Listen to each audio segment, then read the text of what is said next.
So while watching this, like, the videos and the screenshots, I think I realized why because you said that it's more frustrating than Elden Ring, and I Yes. think I realized why. And you can tell me if I'm wrong, but I Sure, think go ahead. it's Yeah. because it's cute.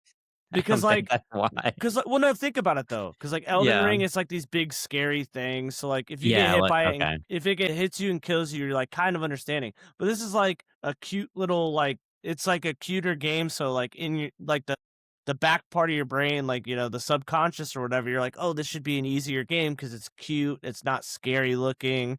Like it's scary looking, but like in a fun, like cartoonish way. But it's not like terrifying looking like some of the stuff in Elden Ring. Like some of that stuff is genuinely scary. This is like, oh, it's like a cute little bug that's got razor blades on it or something. And like to Yeah. me, in my head, I'm like, that sounds like it'd be more frustrating because it's like it is cute and it's beating me up.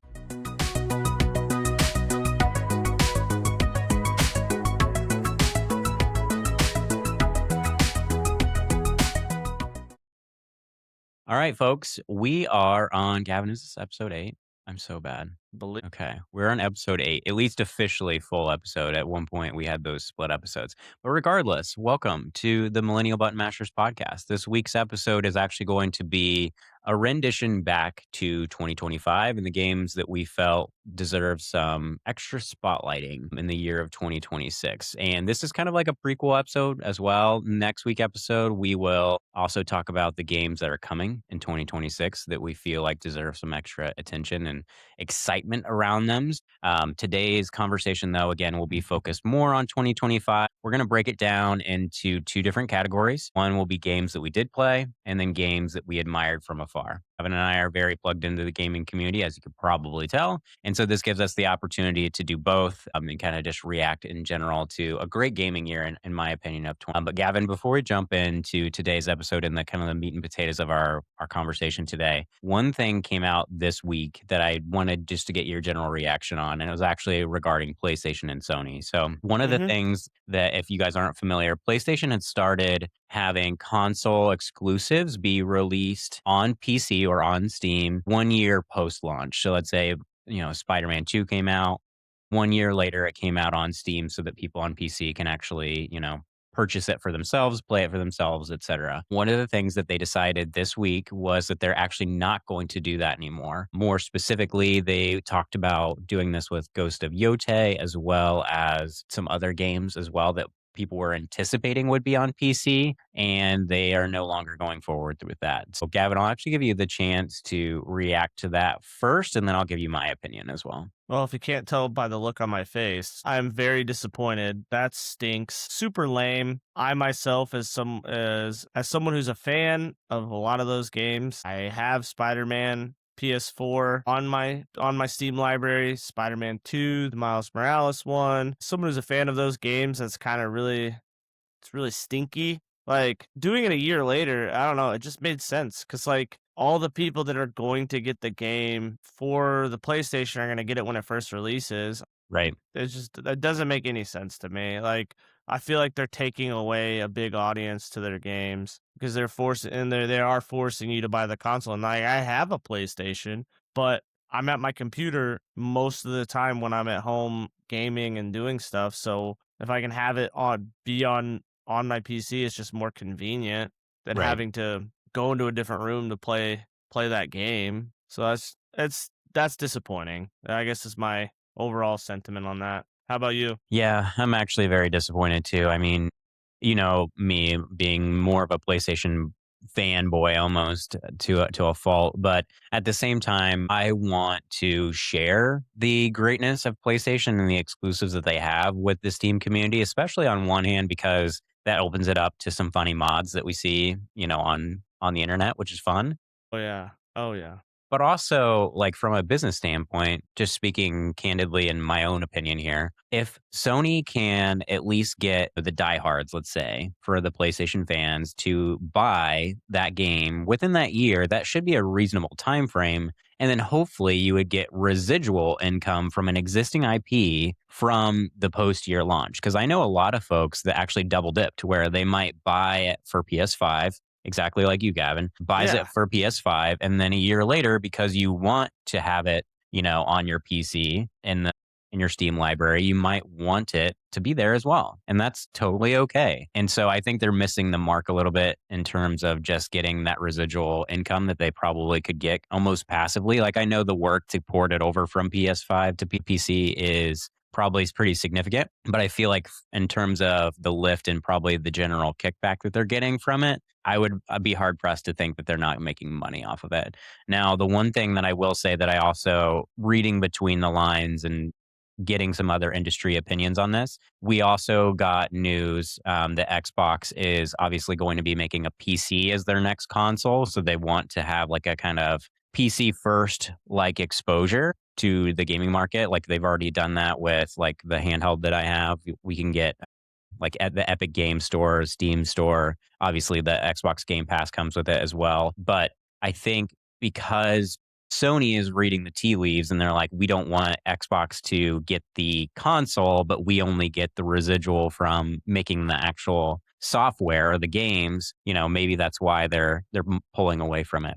Again, I don't think it's necessarily a smart move, but I'm just wondering if that's why. I also wonder too, like if PlayStation is. I've heard that they're pushing back the launch of the PS6 because PS5s are not moving as fast as they would want them to right now, and so I'm wondering if they're trying to lean into existing console hardware, and that's why they're trying to move it. If you make more exclusives for Yeah. the PS5, more people will buy the PS5. Is kind of their logic, probably. Mayhaps. I thought of a quick sidebar off of your initial question. You were mentioned that the fun mods. What was your favorite mod that you saw that came from the PlayStation games recently that have ran on Steam? Because I've got a couple that I could think of, and if Yeah, if you need time to think, I can list off yeah. mine. Go ahead. I'll look up mine. One of them was Kermit the Frog as Spider-Man.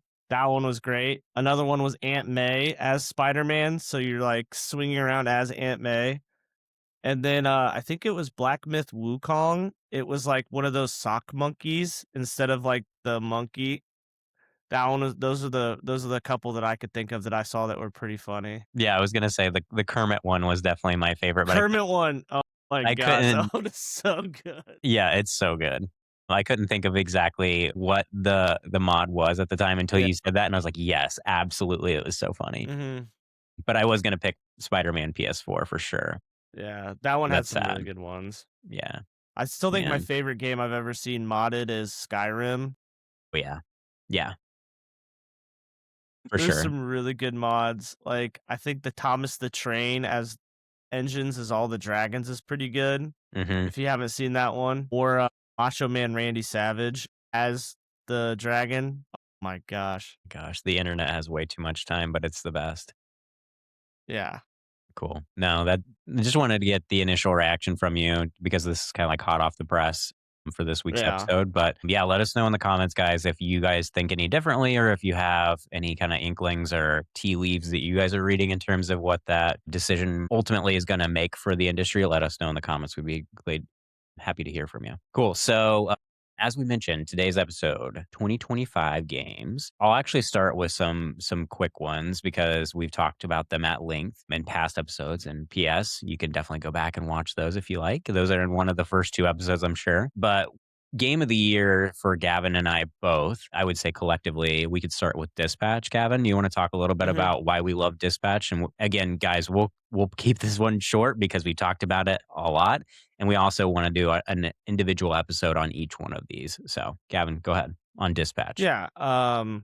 Like Dylan said, we've kind of beat both this game and the game we're going to talk about immediately after. We beat them over the head for good reasons. They're incredible games. Dispatch, for those of you that have slept under a rock and don't know what it is a Telltale like game where you are a dispatcher. You're a former superhero who is working as a dispatcher to dispatch a group of superheroes out to a section of your city, and people are calling. It's like 911 but for superheroes. It's a pretty cool concept. The story's incredible, the voice acting immaculate, the art in is awesome as well. Like, there's not really anything bad to say about the game other than the fact that they haven't already made a sequel.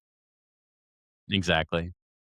I'm talking about this one because I played it before Dylan, and I got Dylan to go and get into it finally, and then when he finally started playing it, he's like, "Dude, why didn't you get me to play it sooner?" It's an incredible game. I think we've talked about it We talked about it quite a bit in the first episode, and I believe the last of our eras when we jumped into like 2025 as well. So I mean, there's not really anything else I can say that I haven't already said probably. And once we get into a whole episode about it, I'll have to come up with some new stuff. But yeah, that's the first one. Dylan, you want to say anything more about Dispatch, or you want to jump into your game? My game of the year for 2025? Yeah. Yeah, I'll actually say quickly on Dispatch, I think the thing that resonated with me the most for Dispatch, as Gavin mentioned, it's previous Telltale Games employees who made Dispatch. If you guys have ever played those Telltale games, I think they're very good. Like Wolf Among Us is really good. But when you think about the actual gameplay component of going around, walking, talking, like investigating kind of, sometimes that could get tedious and monotonous in terms of like what I felt in the game. And it kind of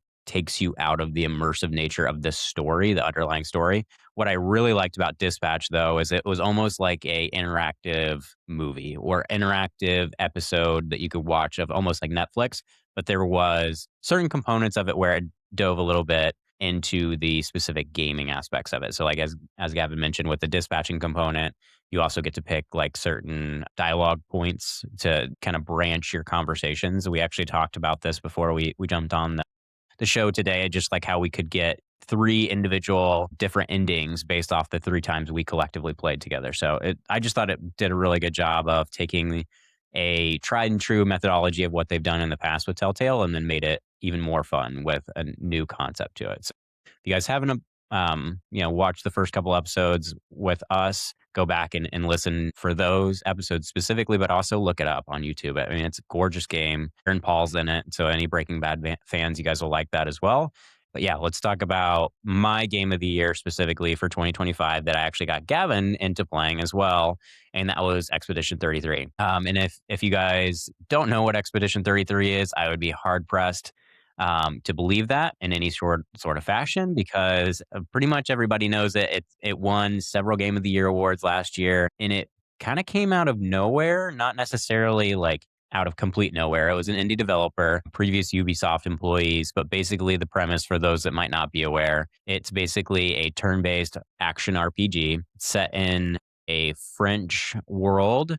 And basically, to put it simply, it's going to be basically these characters that once they hit a certain age, they basically pass, they die, and they're trying to fight what's called the Paintress. The Paintress is the leader of the world that basically decides when you ultimately will pass away. I mean, every year she counts down. So this expedition specifically was the people that are 33 years and younger, and they basically have to take a yearly expedition out to the Paintress to try to beat her and therefore save the world. Is the quick and easy premise there, but it's really gorgeous. The soundtrack on its own, I still go back to and listen to every once in a while, which is just amazing. They even have one for sleeping. I don't know if I've shared that with you, Gavin, but there's like an Expedition 33 for sleep. So if you guys listen to any that's music funny. for sleeping, it's actually very tranquil and awesome. And I think the thing that stands out to me the most about Expedition 33, again, we'll talk about it more in a episode on its own, but it was all a bunch of nobodies. Like Aaron Paul was probably the only, I would say, or not, sorry, not Aaron Paul. I'm going back to Dispatch. I was thinking Charlie Cox and who else was the actress that was on there too that was pretty well known? Andy Jennifer Serkis. Annie Circus. I Andy was thinking Serkis and Jen Jennifer English, rather. English. Yeah, Yeah, yeah, Jen Jen English. English. So yeah, they had like three big ones. Exactly. Yeah. And but everybody else was pretty much a no one. Not no one. I wouldn't say that, but Unknown. unknown. Yes, exactly. And then also like with the person that created the soundtrack, found him online randomly. I want to say he had like a SoundCloud page that the creative director for the game found and brought him on board. It was just I would say for both Dispatch and Expedition 33, the through line for both of them was kind of like these collective misfits coming together and making something beautiful, if I had to say that myself.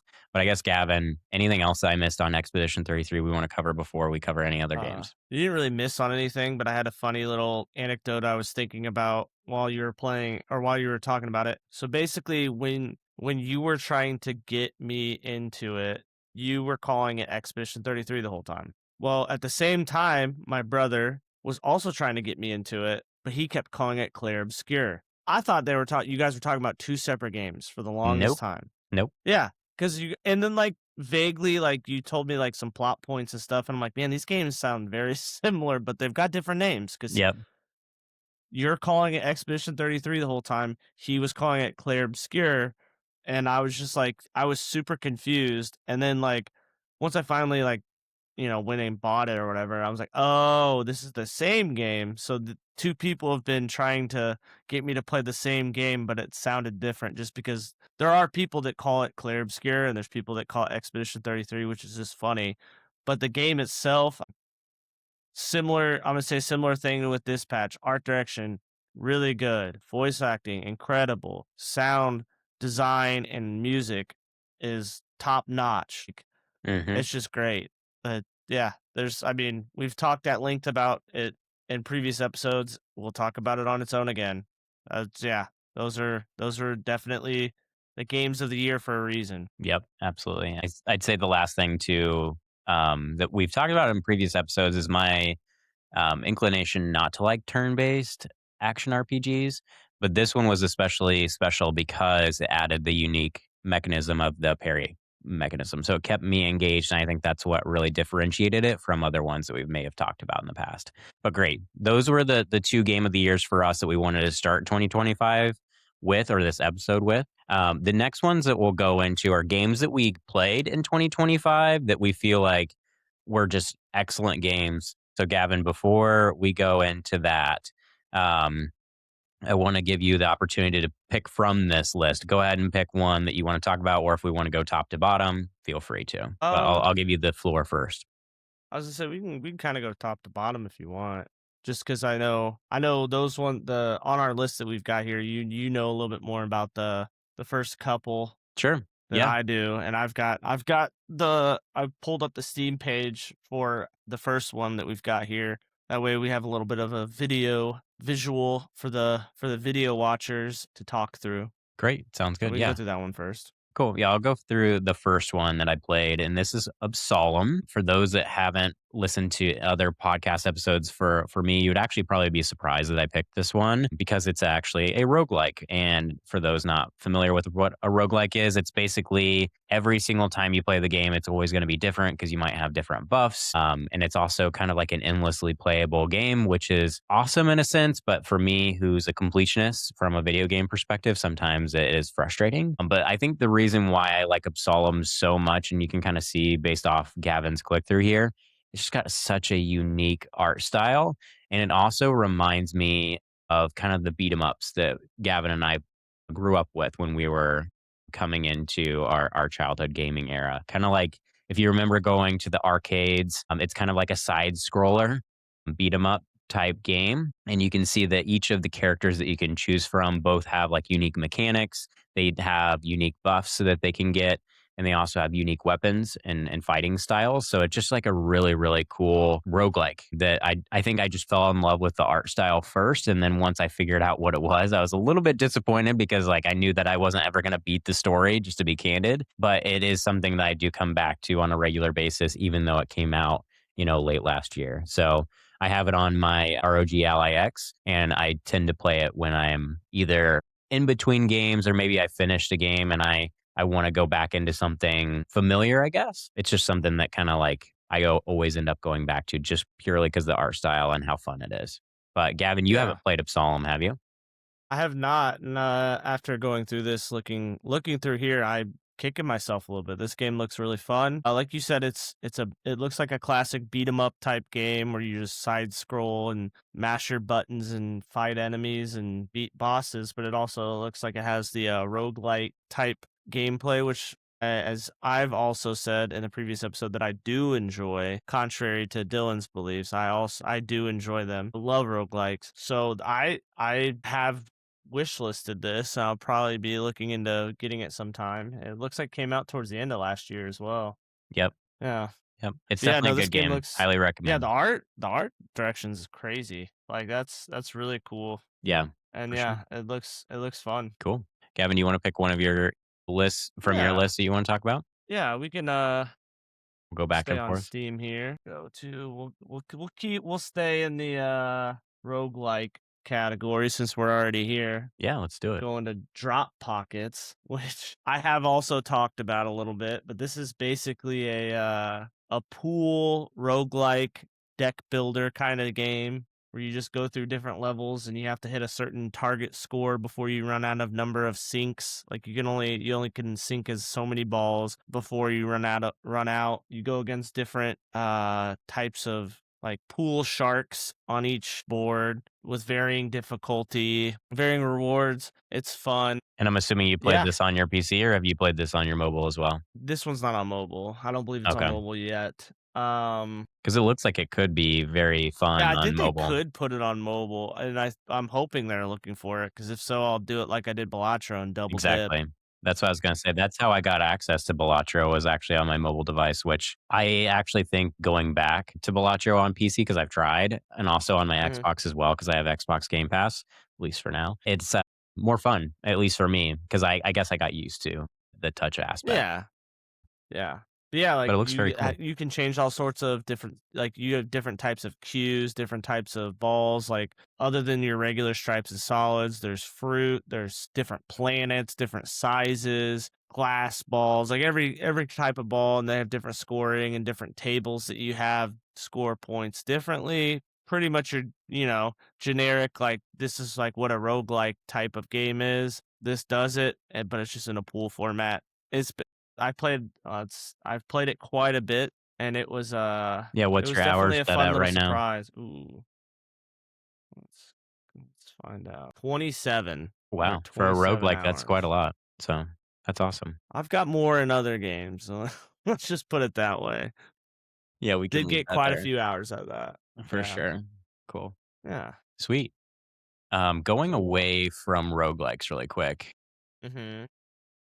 I was gonna go over to Sword of the Sea. Gavin, do you know what this is before I go into it? I did not, and I would in the pre-show I was looking at it a little bit, and this looks pretty freaking incredible. It's very stunning visually. And so the reason why I actually gravitated to this first was obviously because of the art style. As you can obviously tell, I'm a sucker for this kind of stuff. But I also wanted to play it on my ROG Ally X. And so when I got it on my ROG Ally X, I was thinking, oh, this is going to be perfect. It's kind of a different type of art style. Like, it doesn't seem like it would be very graphically intense, but still very pretty. At least was my initial interpretation. Just doing a couple like look throughs first, because you can see like the art style is very unique. It's not HD, but it's very pretty and very Yeah, it's like vibrant. a cell shaded. It's like a cell Exactly. shaded type of thing. Yeah, Yeah. so I was thinking, "Oh, my PC will be able to handle this. This will be perfect." No, it actually did not do well at all. I tried using, like, a bunch of scaling tools. I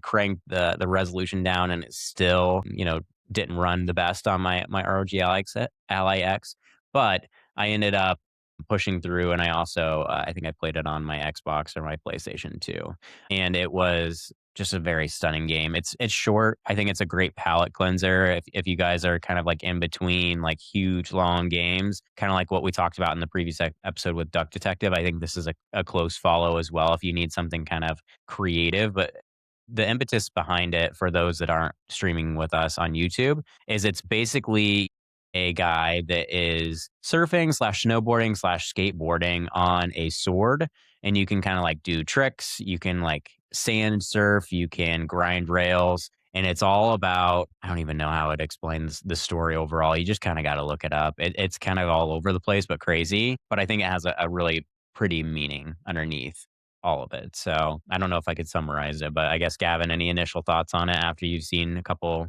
walkthroughs and views of it? It looks pretty sweet. Like you said, the art direction is just crazy. It looks good.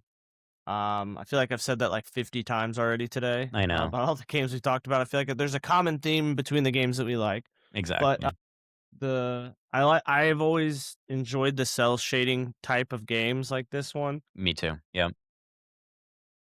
Yeah, it looks fun. It looks like a super high fantasy type of like Tony Hawk almost. Pretty Like much. Yep. if instead of like focusing on being a skateboarding game, it was like, what if we took Tony Hawk and made it like this big artsy fartsy like crazy looking adventure. This is what it looks like. Without having played it, that is my impression of the game. Yep.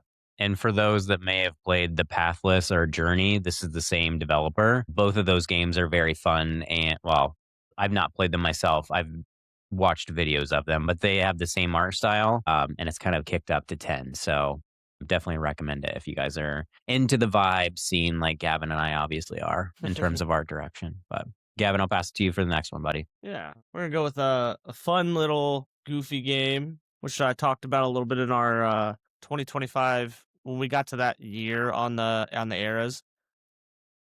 Is Peak. It's a co-op climbing game where you and up to four friends are basically like scouts, and you were on a plane that was going across to like an annual retreat type of thing, and it crashed onto this island, and you're trying to climb to the top. And yep, And can you play it's this by yourself, Gavin, or is it only I online? think you technically can, but like it's not fun by Okay. yourself. Like this is the kind of game where like you play with a bunch of friends Yeah. and you play with that one friend that always is always a what's called like a chaos gremlin, and they're always doing goofy stuff and trying to mess you over, and it makes you mad in the moment, but it's funny looking back. Yeah. Because there's like a mechanic where if you're getting close to falling, you can reach out your hand and like someone can grab you and they can like, try to save you and stuff. And that if you're watching with us on YouTube, you're seeing all this like adventure type stuff. And it's super fun. It's only $8. I know I talked about the developers how they came up with the 70.99 price tag on a previous episode, but I'll talk about it again just because I think it's so funny. It came up with 7.99 because they figured out it was the most amount of money that they could charge where someone only thinks of it as $5. Yeah. They're like, "Well, 5 or 4.50, that's only $5. $5 obviously is $5. 5.99, that's still $5. 6, that's $5. 7.99, which is the price tag, that's only $5. So why not pay for it?" But then apparently once you get into the eight, like they did so like a psychological study on this basically that like in gamers' brains, like 7.99 is only $5, so it's not that bad. But if you go up to 8, that's $10. That's a little harder to pull off. I just think that's funny.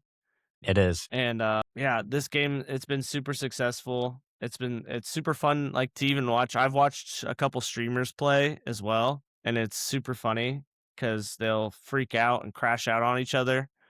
And, yeah, it's been this is also what I would call another, like, palate cleanser type game where it's not super serious, it's all Yeah. fun. It Almost like feels Among serious Us in the a little bit. Yeah, yeah. It feels serious in the moment because you're like, "Why Dylan, why aren't you picking me up? Help, save me." And, like, it has proximity voice too, That's hilarious. Yeah. so you can only hear, like, if I'm far away, you can barely hear my voice, and then yeah, it's great. That's really And then cool. if you happen to die, you can watch the other people that are still going as a ghost. I don't know if there's any images here. Yeah, person trying to get saved there. Yeah, that's really cute. So Yeah. how does the climbing mechanism work then? Do you just have, like, a certain amount of, like, almost, like, skill points that you can use and Yep. then it eventually, like, Uh, fatigues? you have a stamina bar Okay, stamina basically, bar, and yeah, yeah. then yeah, you have like you have a stamina bar, and then if you haven't eaten in a while, you get hungry and it drops your stamina. If you're in a area that's cold, it'll also affect it. If the rocks are slippery or it's hard to climb, you can get poisoned, which also affects it and stuff like that. Very cool. Yeah, For my it's a college fun. buddies that are probably listening to this is probably gonna be on our list to play. Oh, I would recommend like any group of friends that plays games online should play this game. It is so fun. It's so And fun. do you know if it's just on Steam or if it's, like, on I believe so. I believe it's only on Steam. man, okay. Well, we'll have to figure that out, but we will. Cool. No, I love it. This is awesome. Cool. Sticking with Steam, let's talk about Ball X Pit. As many of you probably know, I actually got exposure to this game this year, but it actually technically came out last year. But I do want to highlight it. And wouldn't you know, it's another roguelike, which is kind of weird because, Yeah. as I've Yeah, you're mentioned, branching out. I know. Yeah. I don't know what's going on with me. I think it's something's chemically wrong in my brain, but because I'm this, wearing off on you. yeah, that or Gavin's wearing off on me for sure. But I think the thing that attracts me to Ball X Pit specifically, though, is it almost reminds me of growing up and playing like Pac-Man and Galaga specifically. And I think it kind of I just see, like taps into my lizard brain, and it's like it's all going to be, rounds based. You can get power ups. You can get certain things that'll make the game a little bit different. But you never played Galaga before, Gavin? Is that what you said? No, I have. I was saying I could see that, like, when Okay, you were okay. explaining when you were saying that. Gotcha. Yeah, that's what it reminds me the most of.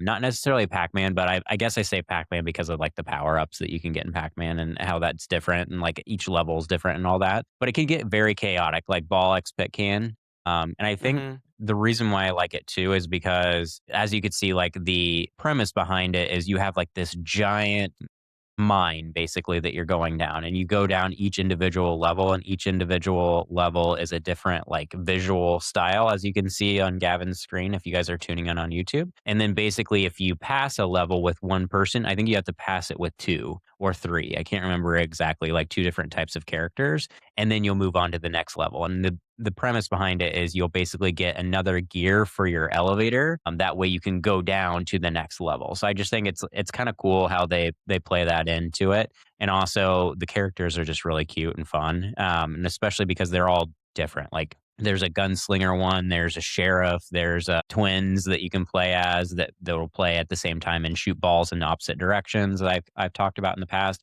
So I think this is a great travel game for me, especially like if I don't have the ability to, really lean into like a story game, or like if I'm sometimes just not in the mood to invest in a story, this is a great turn to game because there is some underlying story component, but it's not really the prominent force behind this game. It's more just about fun, chaotic, arcadey style gaming. So, Yeah. Gavin, you haven't played this yet, though, have you? No, that's one of the few roguelikes that came out last year that I did not play, Yeah, funny enough. I don't know, I think I just got my plate too full with, the likes of Blueprints, which we'll talk about here in a minute, Drop Pockets, still playing Balatro to this day, and then, another one we'll probably talk about here a little bit, which I've talked about, like, a lot about was Clover Pit, so yeah, have cool. not played this one. Yeah, but it does, I mean, it looks fun. It does the thing that roguelikes do, Yep, it sucks you so in for sure. yeah, for the next game, we're gonna jump off of Steam here, and we're gonna jump onto Nintendo's website. This game that came out last year, Super Mario Party Jamboree. It's the next to the newest installment in the Super Mario Party franchise. Super fun game. It introduces a whole new type of like mechanic, but keeps the gameplay the same. You're running around a game board as your favorite Mario characters, playing with your friends, doing mini games, trying to collect as many stars as you want or as you can.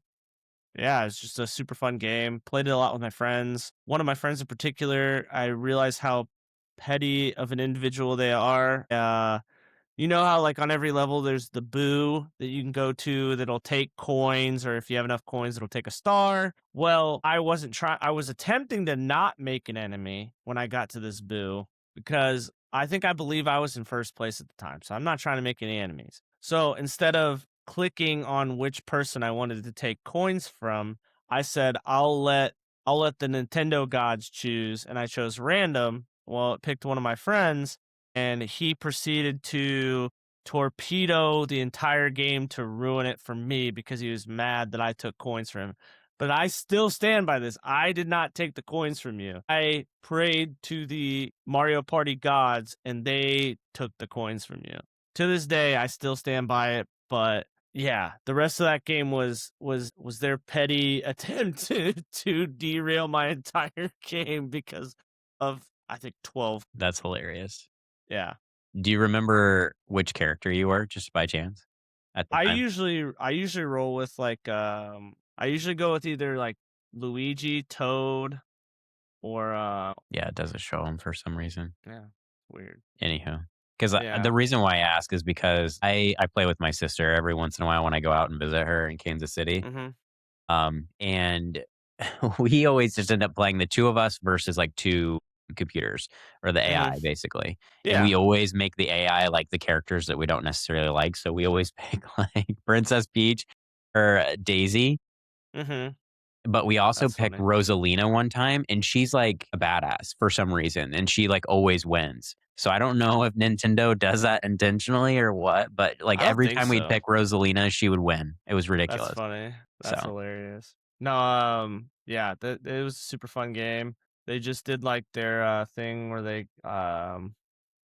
this originally came out on the Switch, but then they made it for the Switch 2 mhm, and like upgraded it. So if you had it on the Switch, you can like pay like $10 or something to upgrade it to the Switch 2 version. nice. I was gonna say I've Yeah. played Super Mario Party, but I don't know if it was Jamboree necessarily. I think it might have been the one before that. Either way, it's a very fun game, Yeah, I mean it's definitely super fun. but it definitely tests Adds new friendships, mini games. Yo, dude, definitely. 100%, Definitely test friendships. no doubt. Yeah. What game would you like to venture into next Yes, let's from our go over list?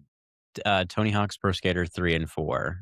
I actually, and Gavin will attest to this too, he did the same thing. We played this as growing up, Tony Hawk's Pro Skater 3 and 4. Like, we were very invested in the old Tony Hawk series. Anyways, we played this as kids, and it was actually a very good remake, in my opinion. The only thing that it had a little bit of what do I want to say? A little bit of drama around the release of it was because they made some game altering tweaks to it, but I don't think it was Yeah. necessarily that detrimental to the game because I think these were some of the most iconic maps that I can actually remember us playing in childhood, especially like with the school that you get to play at to start, as Mhm. well as the downhill area that they had on there as well. And I think Yeah. it's also kind of fun that they introduced some.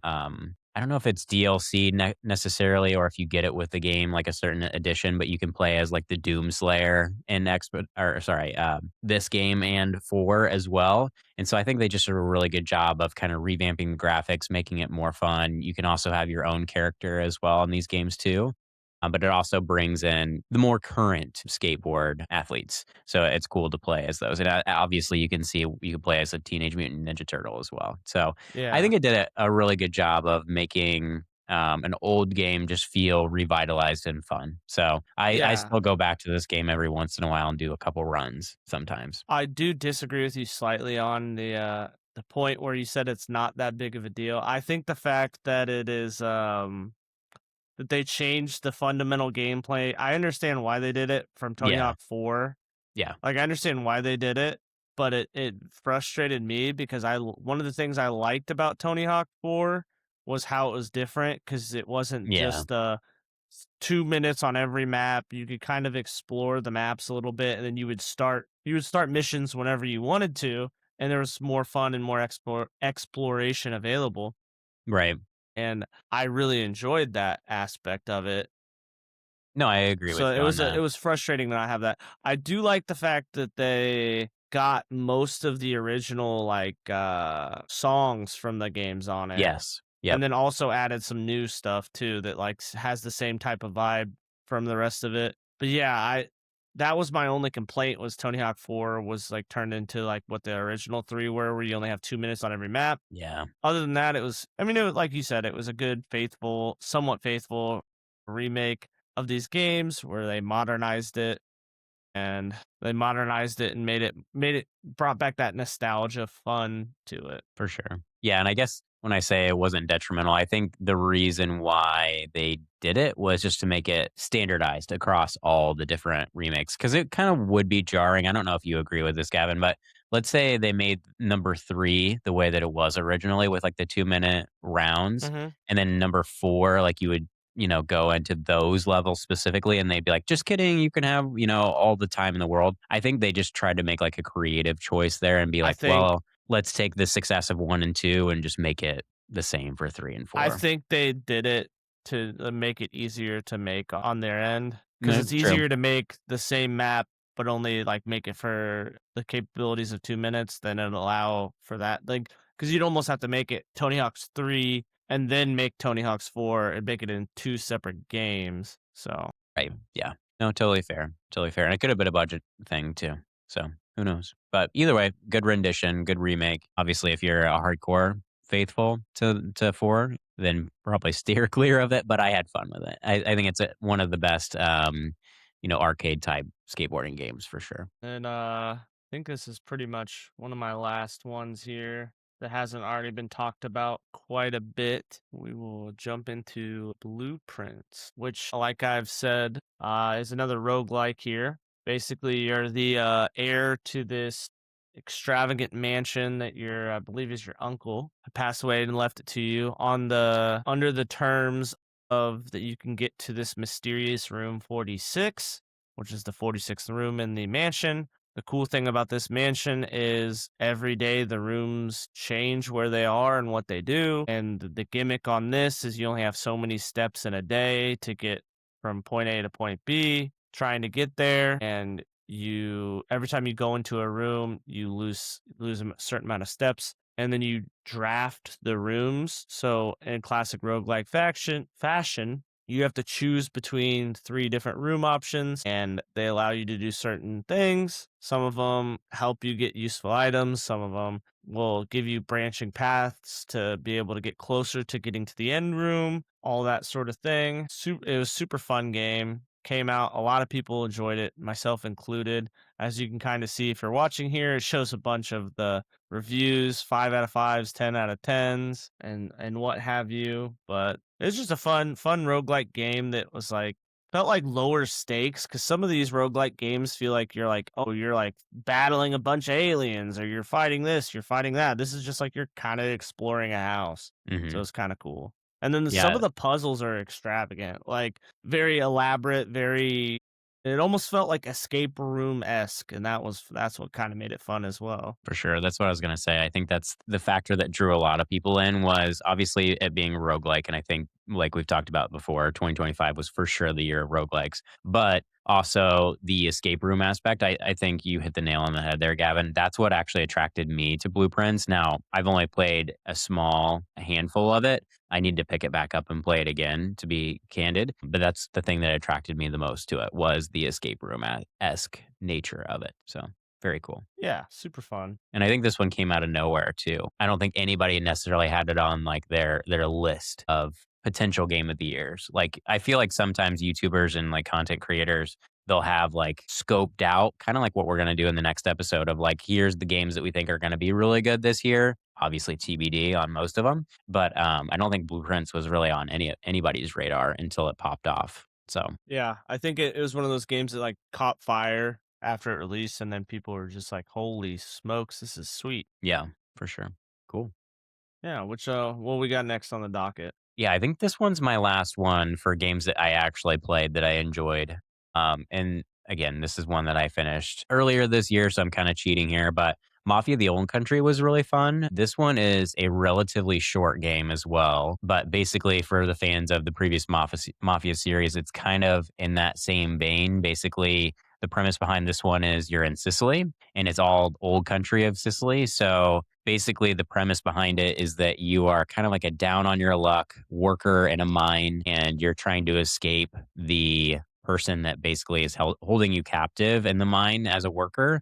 And you're running away, and lo and behold, you hide in a barn that is owned by this famous mafioso, basically. He takes you under his wing and you kind of learn the ways of the mafia. It's a really cool game. I think it does a lot of things really well. I think it does a really cool, obviously, area of the world that a lot of people don't get exposure to within video games, with it being Sicily. I feel like Sicily is kind of one of those places. It's like a hidden gem. I've been there myself. It's a very gorgeous place. I think the mafia was very prevalent there. So it's actually kind of true to history there too, which is kind of cool. And then I think for me as a gamer, not having a lot of time to play some of these games, the fact that it was, call it less than 15 hours to beat for me was very appealing to me. I know that's not necessarily appealing to every type of gamer, but that's one of the things that I think it was right place, right time when I got exposure to it, and I really enjoyed it. So Yeah, it does look like a fun little game.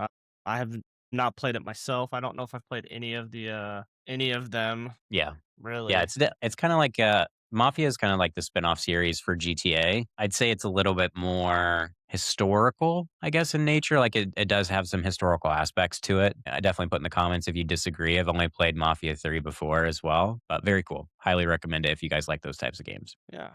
And then I think now let's jump into our games that we both have not played, but we appreciate and liked from what we saw from the previous year.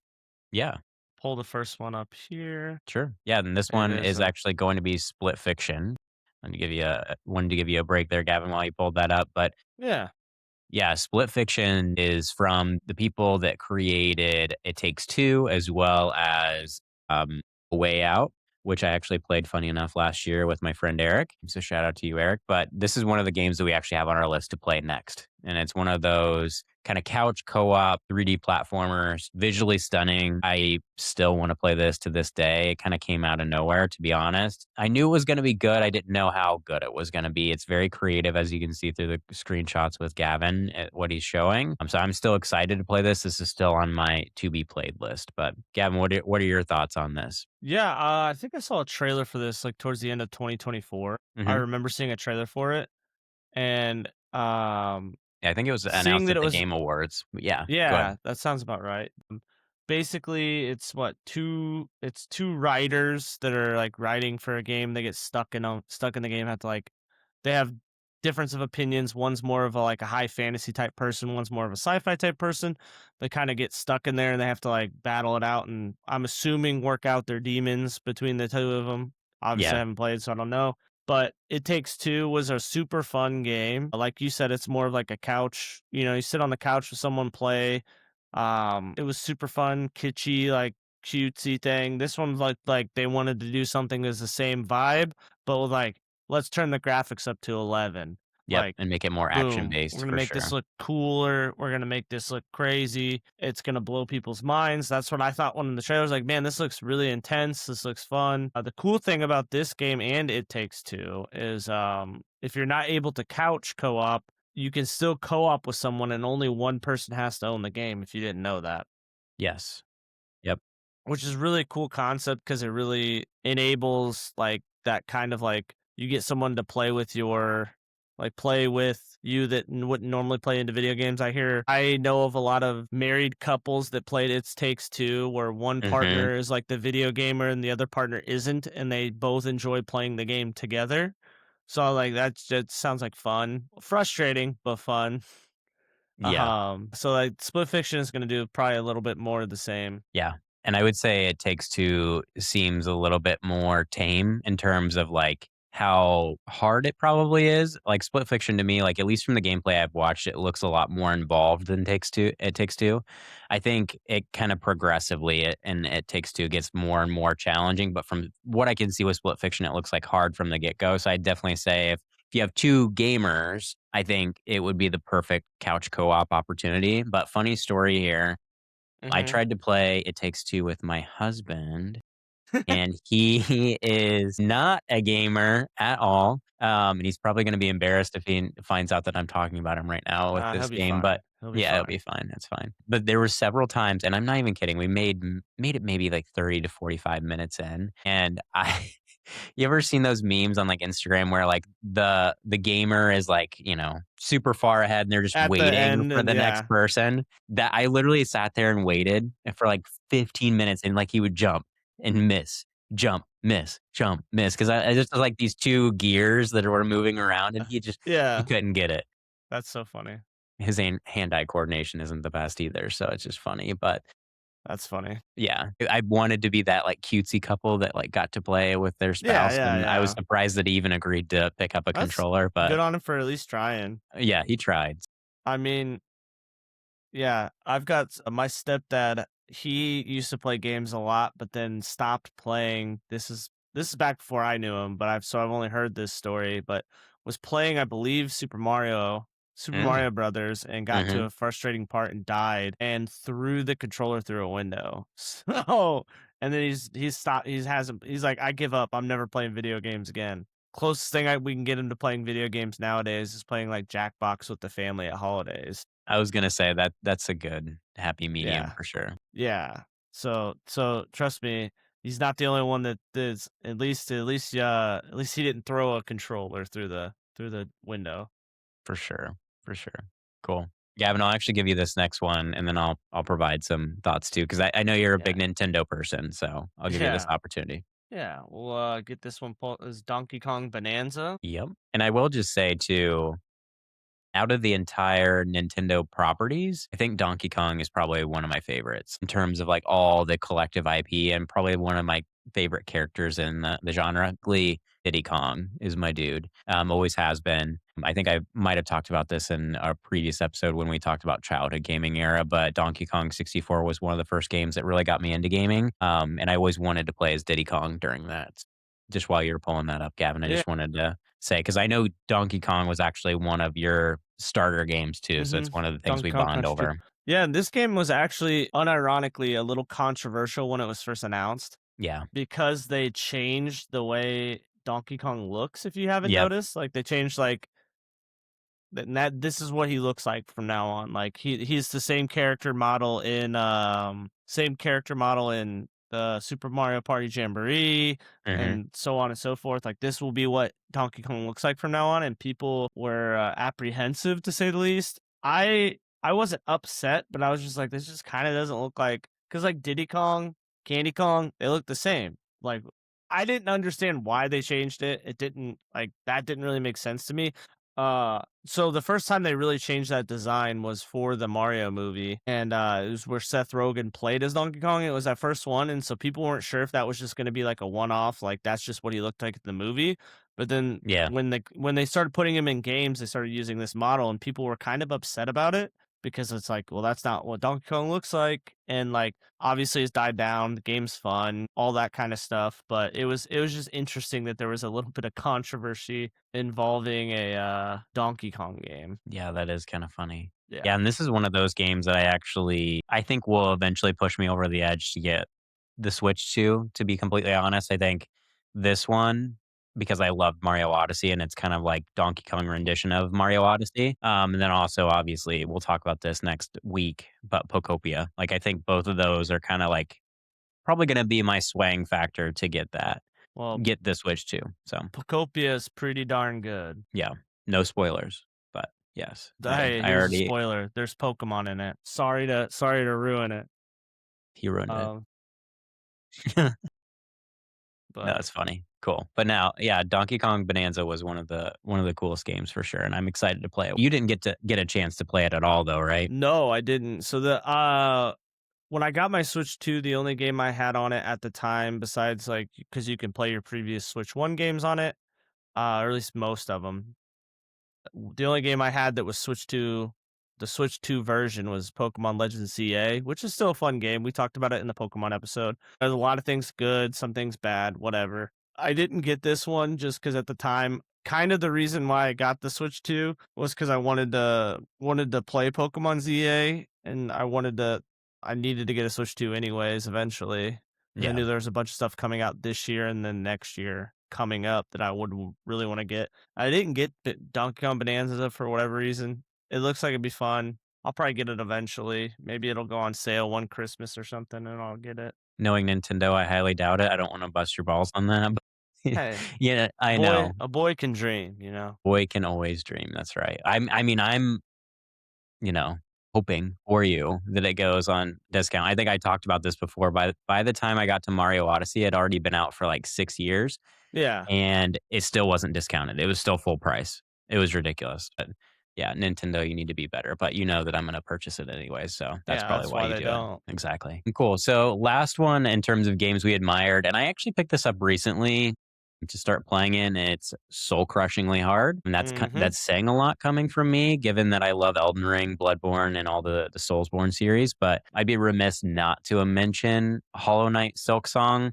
Now, I will say I didn't play the original Hollow Knight, so I don't know how much better this one is versus the previous. But I did recently pick this up. And at first, I'll be honest, I wasn't that impressed because I'm not a huge Metroidvania fan. I'd say it's kind of in the genre of roguelikes for me. Like, I get that they're good games, that's just usually not for me. Mm-hmm. But I started playing it.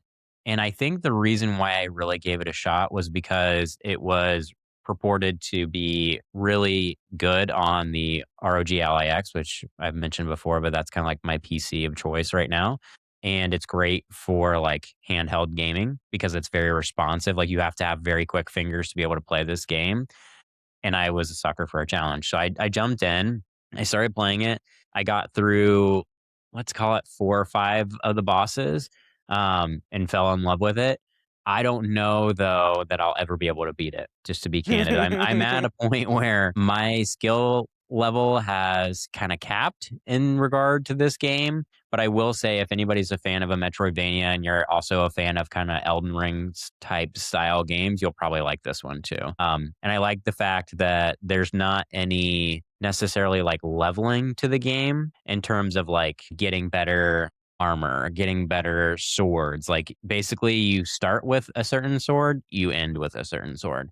You have certain armor to start, you end with certain armor to start. Like you get abilities naturally throughout the game, at least from what I've experienced so far, but it is very, very crushingly hard.